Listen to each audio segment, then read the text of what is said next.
Kana akong gidrawing usa ka na kamananggiti nga nanguha og lubi. Musaka siya og lubi aron makakwarta, mabaligya niya, dayon mapalit niya og pagkaon para sa iyang pamilya. Susama usab ang atong kinabuhi ni ana. Usa na to makabot ang ato ang mga pangandoy sa kinabuhi.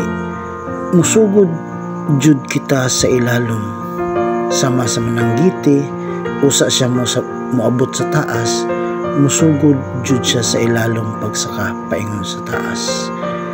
Mangusab ang atong mga ambisyon sa kinabuhi, mga pangandoy sa kinabuhi nga daghan tang gihuna-huna, gidamgo nga atong mga kabuton sa atong kinabuhi.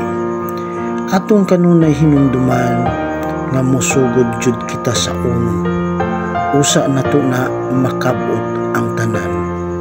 Haron kita mamahimong hamugaway, mapakaon nato ang atong pamilya sa husto ug mahatagan nato sila panimalay nga husto, nga puno sa gugma, puno sa kalinaw, puno sa kahiusahan. Susama ni anang mananggiti, maya kaayo kay baling daghana kaayong bunga ang lubi.